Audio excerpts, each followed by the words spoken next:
निम्न में से किस बीमारी में प्रोटीन की मांग बढ़ जाती है? पहला है ज्वर, दूसरा है टीबी, तीसरा है मलेरिया और चौथा है उपरोक्त सभी।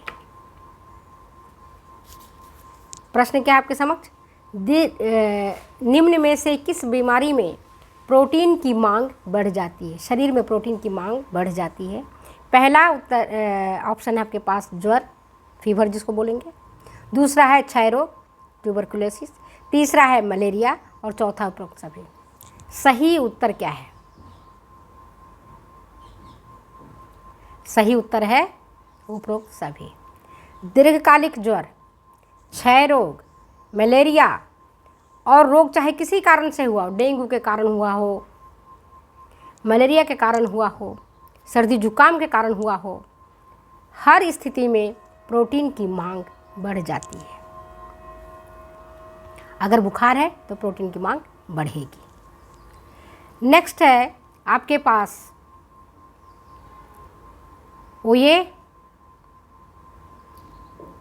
क्वेश्चन है, एक साधारण क्रियाशील वयस्क पुरुष को ICMR 2020 के अनुसार कितनी कैलोरी दी जानी चाहिए? एक साधारण क्रियाशील वयस्क पुरुष को कितनी कैलोरी देनी चाहिए?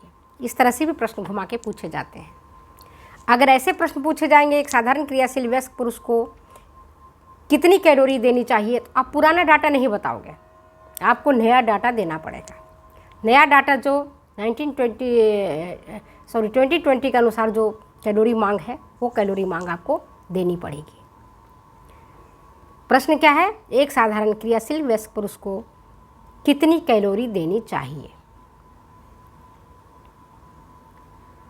ऑप्शन आपके पास 2110 किलो कैलोरी, दूसरा है 2320 किलो कैलोरी, तीसरा है 2710 किलो कैलोरी, चौथा है 3470 किलो कैलोरी।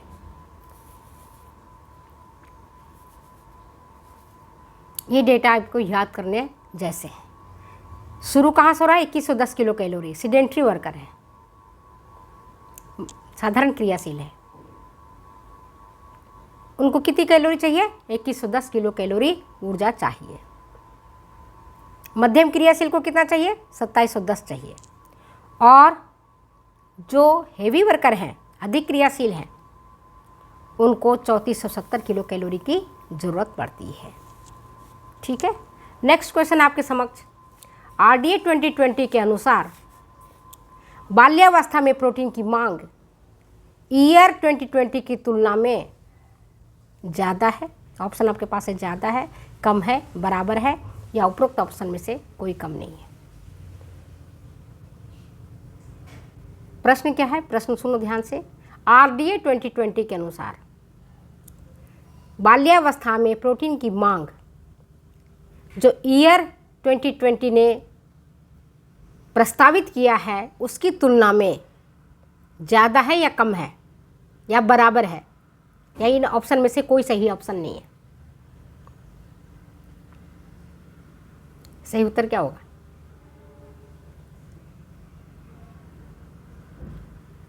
ईयर 2020 की तुलना में RDA 2020 के अनुसार बाल्यावस्था में प्रोटीन की मांग ज़्यादा है। प्रोटीन की मांग RDA 2020 के अनुसार बाल्यावस्था में 1 से 3 वर्ष के लिए 11.3 ग्राम, 4 से 6 वर्ष के लिए 15.9 ग्राम और 7 से 9 वर्ष के बालक के लिए 23.3 ग्राम प्रतिदिन बताया गया है। जबकि ईयर 2020 ने प्रोटीन की मांग 1 से 3 वर्ष के बालक के लिए 10.2 ग्राम, 4 से 6 वर्ष के बालक के लिए 12.8 ग्राम और जो बालक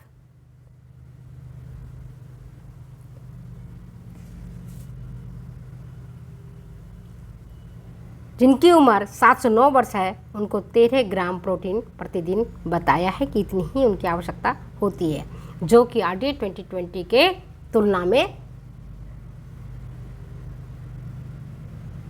ईयर की अगर आप तुलना करोगे आरडीए के साथ तो ज़्यादा है। आरडीए ज़्यादा प्रोटीन की दिए जाने की प्रस्तावना की है, ईयर ने थोड़ा कम प्रोटीन दिए जाने की प्रस्तावना की है। सरल शब्दों में समझो। नेक्स्ट क्वेश्चन आपके पास तीसरा, गर्भवती माता को सेकेंड ट्राइमेस्टर में, गर्भवती माता को सेकेंड ट्राइमेस्टर में थर्ड ट्राइमेस्टर की तुलना में कम प्रोटीन चाहिए या ज़्यादा प्रोटीन चाहिए? बोलो। बहुत इजी क्वेश्चन है, क्वेश्चन में कोई दम ही नहीं है, बहुत सरल क्वेश्चन है। सेकेंड ट्राइमेस्टर में गर्भवती माता को ज़्यादा प्रोटीन की ज़रूरत होती है या कम प्रोटीन की ज़रूरत होती है? आंसर क्या होगा? आंख मूंद करके आंसर करोगे कम। सेकेंड ट्राइमेस्टर में कम प्रोटीन की ज़रूरत होती है, जबकि थर्ड ट्राइमेस्टर में गर्भवती माता को ज़्यादा प्रोटीन की ज़रूरत होती है। क्यों ज़्यादा ज़रूरत होती है? क्योंकि उस समय उसके गर्भस्थ शिशु के शरीर का विकास होता है और शरीर के विकास के लिए प्रोटीन का होना आवश्यक है। ठीक है। नेक्स्ट क्वेश्चन है, वसा जरूरी है, फैट जरूरी है किसके लिए? फैट जरूरी है किसके लिए? ऑप्शन आपके पास है, विटामिन ए के अवशोषण के लिए, दूसरा है विटामिन बी1 के अवशोषण के लिए, तीसरा है विटामिन बी6 के अवशोषण के लिए, और चौथा है नियासिन के अवशोषण के लिए। सही उत्तर क्या है?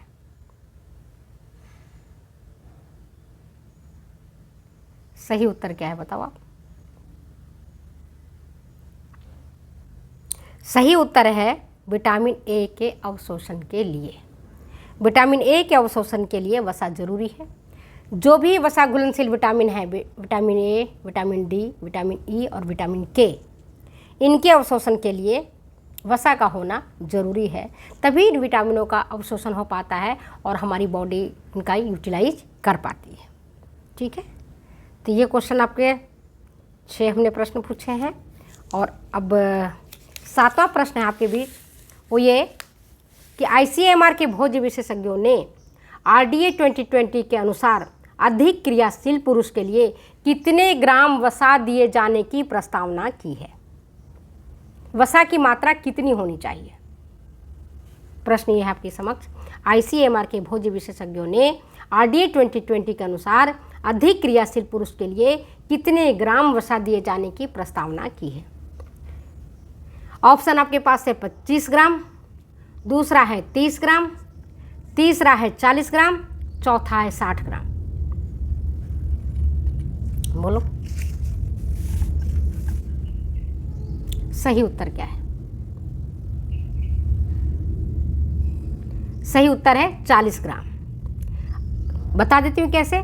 आईसीएमआर के भोज्य विशेषज्ञों ने बताया है कि एक साधारण क्रियाशील पुरुष के लिए 25 ग्राम, मध्यम क्रियाशील पुरुष के लिए 30 ग्राम और अधिक क्रियाशील पुरुष के लिए 40 ग्राम वसा पर्याप्त होता है उसकी ऊर्जा मांग की पूर्ति के लिए।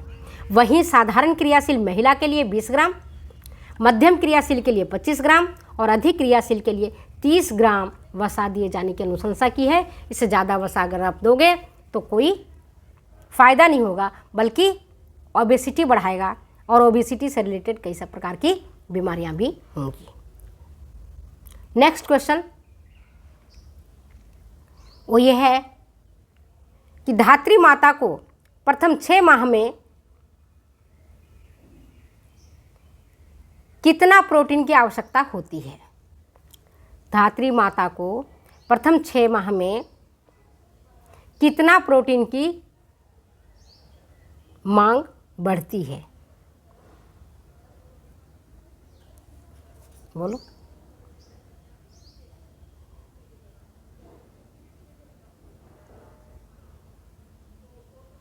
धात्री माता को प्रथम 6 माह में ज़्यादा प्रोटीन की ज़रूरत होती है। क्वेश्चन इसे घुमा के पूछा जा सकता है कि धात्री माता को प्रथम 6 माह में ज़्यादा प्रोटीन की ज़रूरत होती है या 6 से 12 माह में ज़्यादा प्रोटीन की ज़रूरत होती है? किसकी ज़्यादा ज़रूरत होती है? ये प्रश्न मैं आपसे पूछ रही हूँ, उत्तर की आशा आपसे कर रही हूँ, तो उत्तर आप देंगे।